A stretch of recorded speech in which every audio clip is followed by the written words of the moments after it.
अब इसमें देखिएगा बजट 2024 से संबंधित क्या क्या बातें हैं। तो बजट का उल्लेख भारतीय संविधान में कहीं भी नहीं है। इसके लिए एक आता है भारतीय संविधान में वित्तीय वर्ष। क्या आता है?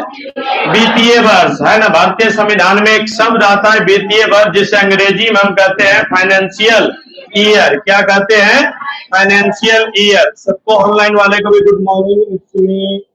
तमन्ना मल्लिक, अमन कुमार राजपूत, शिवशंकर, चंदन मेहता, पटेल ज्योति, सबको राधे राधे। ठीक है, चलिए ध्यान दिया जाए। तो ये वित्तीय वर्ष का उल्लेख है जो कि भारतीय संविधान के अनुच्छेद 112 में है, जिसे फाइनेंशियल ईयर कहते हैं। Financial year. तो फाइनेंशियल ईयर कब से कब होता है? 1 अप्रैल से लेकर के 31 मार्च। 1 अप्रैल से 31 मार्च फाइनेंशियल ईयर कहलाता है। ठीक है। अब आपने देखा अनुच्छेद है जो कि 112 में।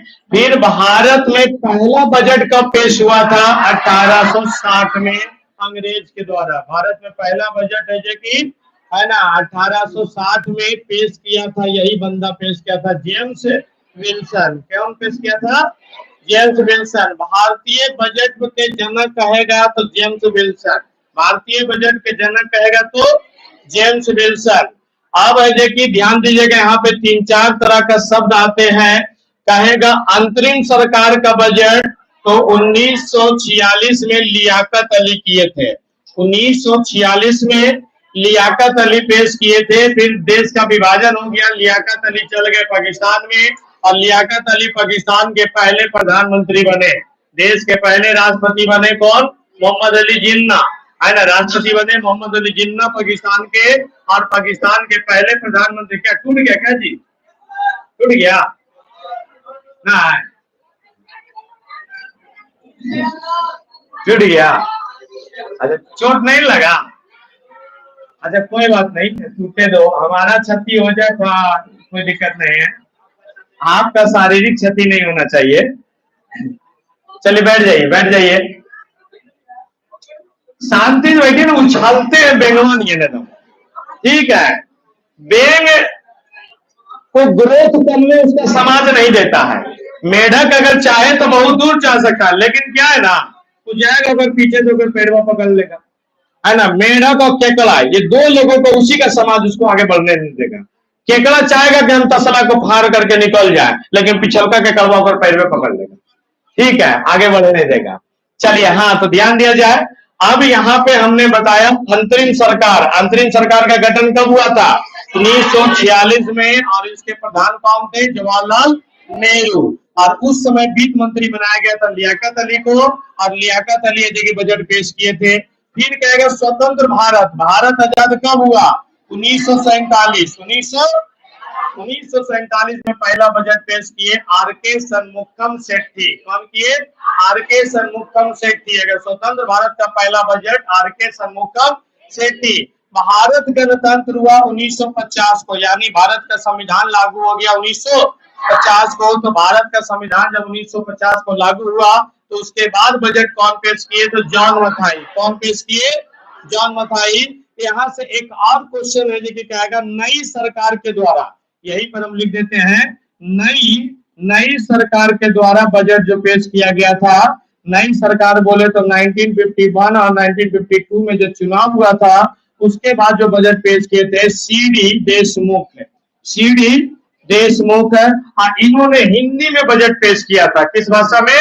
हिंदी में। सब लोग जो बजट पेश कर रहा था वो अंग्रेजी में, लेकिन हिंदी में बजट पेश करने वाले पहला बंदा का नाम क्या है? ठीक है, तो वो क्या नाम है बोलिए, है ना, सी.डी. देशमुख। सी.डी. देशमुख। सर्वाधिक बार बजट है जो कि पेश कौन किए? मोरारजी देसाई, जिसमें 10 बार पेश किए हैं आम, 8 बार पेश किए हैं आम बजट, और 2 बार पेश किए अंतरिम बजट, है ना। 8 बार आम बजट और 2 बार अंतरिम बजट पेश किए हैं। और लगातार कहेगा तो लगातार कहेगा तो 6 बार, लगातार कहेगा तो 6 बार, अंतरिम कहेगा तो 2 बार, और आप कहेगा कि कहेगा आम बजट तो 8 बार, आम बजट तो। अब ये अंतरिम बजट क्या होता है वो आगे इसमें हमको बताना है, आगे बताएंगे। ठीक है, अब ध्यान दीजिएगा। सर्वाधिक बार बजट तैयार कौन करता है? तो बजट तैयार करता है वित्त मंत्रालय के आर्थिक मामलों के विभाग। बजट किसके द्वारा तैयार किया जाता है? तो वित्त मंत्रालय के आर्थिक मामलों के विभाग। अंतरिम बजट देखिए यहाँ पे आपका आ गया अंतरिम बजट है देखिए। तो बात को समझिएगा, अंतरिम बजट आम चुनाव से पहले, है ना, आम चुनाव 5 साल पे होता है। तो 5 साल में जिस साल चुनाव होना है, जैसे अभी मई जून में चुनाव था, तो चुनाव के पहले एक बार बजट आया था फरवरी महीना में।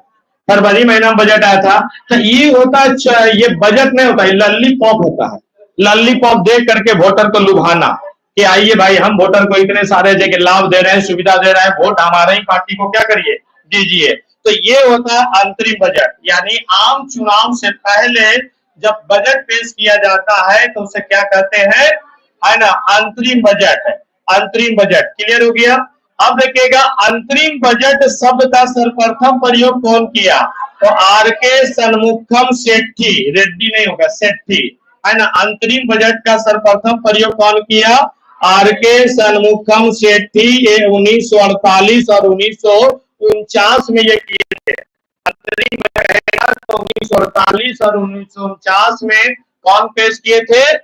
है ना, आर के सन्मुखम सेठी। ब्लैक बजट, तो ब्लैक बजट 1973 से 74 वाला जो बजट है, 1973 और 74 वाला बजट जिसमें 550 करोड़ का घाटा हुआ था, उसी को कहते हैं ब्लैक बजट। उसी को क्या कहेंगे? Black budget. तो ठीक है, फिर इसके बाद हम लोग और आगे चलिएगा। ब्लैक बजट के बाद अब है बजट 2000 है जो कि तो वही बतिया है ना। अच्छा हाँ, बजट पे ये अगला में ध्यान देना है कि इसमें फोकस किस किस किया गया। तो पहला अन्नदाता पे, दूसरा महिलाएं पे, और तीसरा किस पे किया गया? गरीब पे, और चौथा किया गया युवा पे, चौथा किया गया। यानी ये जो बजट जो 24 वाला जो बजट है, ये बजट है जो 4 लोगों को आधार में रख करके बनाया गया है। रक्षा पर कितना % खर्चा किया गया?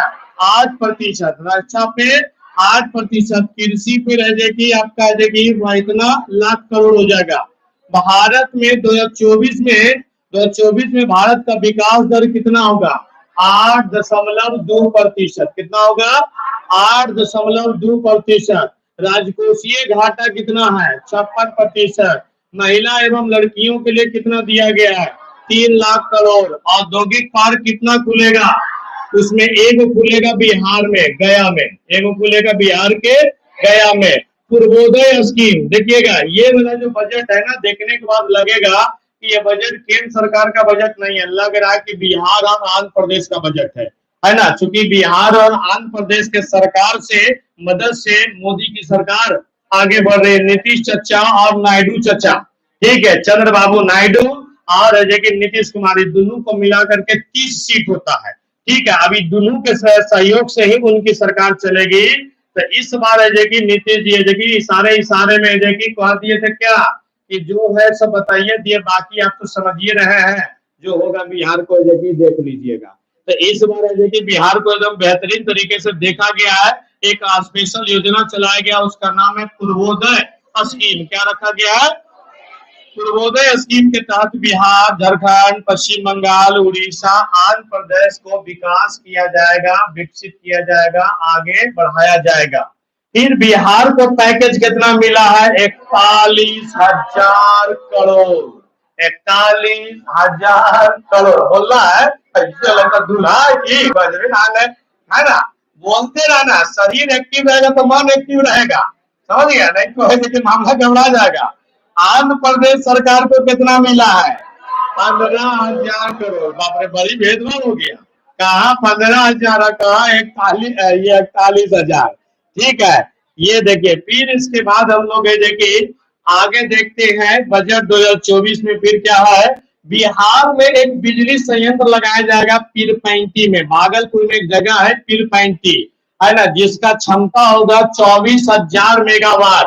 और इसके लिए देखिए अच्छा 240,000 ना, ठीक है, चलिए हाँ ध्यान दिया जाए। यही तो है, जहां हम लड़खड़ाए वहां आप संभाले, जहां आप लड़खड़ाए, है ना। वो गाना ना, उधार है नदिया का मैं तेरा किनारा हूँ, तू मेरा सहारा है, मैं तेरा सहारा हूँ।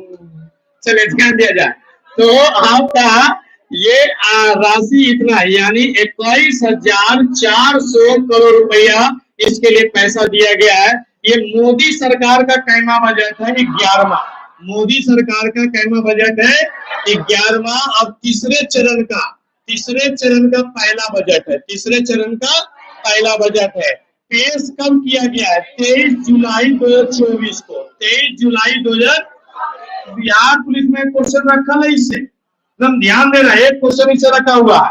पेश किया गया 23 जुलाई को और लगातार 7 बार पेश करने वाली पहली है जो कि वित्त मंत्री बनी है चाची निर्मला चाची। ठीक है, फिर है जो कि आएंगे, इससे पहले मोरारजी देसाई कई बार पेश किए थे? लगातार 6 बार। पेपरलेस बजट पहली बार कब पेश किया गया था? 21 और 22 में। 21 और ये चौथा बार है कि पेपरलेस बजट पेश किया गया है। ठीक है, टोटल कई बार पेपरलेस बजट? चौथा। पेपरलेस समझते हैं ना? ना वो बड़का को टाइप आता है, लैपटॉप आता है, ओकरे से बजट पेश हो जाता है। ठीक है, पहले आता था पेपर, पेपर से पढ़ करके ऐसे पढ़ करके करती थी तो वह पेपर क्या कहे युक्त ना, आई पेपरलेस बजट हो गया। ठीक है, डिजिटली। सबसे लंबा बजट भाषण कौन दिए? निर्मला सीतारमन। बजट पे सबसे लंबा भाषण है जो कि निर्मला सीतारमन के द्वारा अभी तक के वित्त मंत्रियों में दिया